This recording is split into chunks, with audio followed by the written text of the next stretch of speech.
18 દિવસ સુધી યુદ્ધ ચાલ્યું. નતર એક વ્યક્તિ એવું હતું, ઘટોત્કચના પુત્ર બર્બરીક. બહુ સમજો આ કથાને. ઘટોત્કચના પુત્ર બર્બરીકની પાસે 3 વિદ્યા એવી હતી, 3 બાણ એવા હતા કે જે એક જ બાણ મારે અને હજારો નહીં લાખો યોદ્ધાઓને ખતમ કરી નાખે.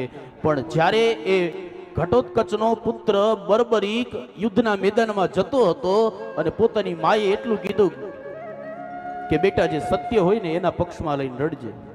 અને ભગવાનને ખબર પડી કે આ બર્બરીક આવે છે, જો અમારા પક્ષમાં લડશે ને એકાદું બાણ મારશે આખી કૌરવ સૈન્યનો નાશ કરી દે, એક બાણે તો આખું યુદ્ધ પૂરું થઈ જશે.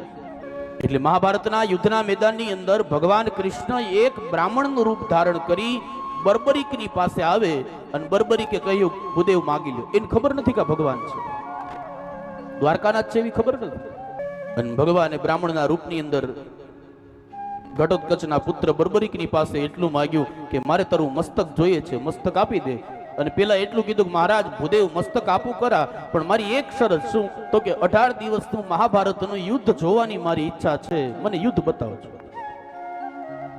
ભગવાને કહ્યું સારું. પોતાનું મસ્તક ઉતારી બર્બરીકે ભગવાનને અર્પણ કરી દીધું. ભગવાને એ મસ્તક એક દૂર એવા પર્વતની ઉપર મૂકી દીધું કે જ્યાંથી એ બર્બરીક આખું મહાભારતનું યુદ્ધ જોઈ શકે. અને જેવું મહાભારતનું યુદ્ધ પૂરું થયું અને કોઈએ ભગવાન કૃષ્ણને પૂછ્યું કે મહાભારતના યુદ્ધની અંદર પાંડવો જીત્યા, એમાં સૌથી મોટો ફાળો કોનો હતો? અને ભગવાને કીધું કે આ બતાવનારું કોઈ વ્યક્તિત્વ હોય ને તો એ એક જ છે, ઘટોત્કચનો પુત્ર બર્બરીક. અને જે જગ્યા ઉપર ભગવાને મસ્તક મૂક્યું હતું ત્યાં ગયા, બર્બરીકને પૂછ્યું ત્યારે ભગવાને કહ્યું બર્બરીક બતાવ આ યુદ્ધની અંદર સિંહ ફાળો કોનો છે? પાંડવો વિજય થયા એમાં.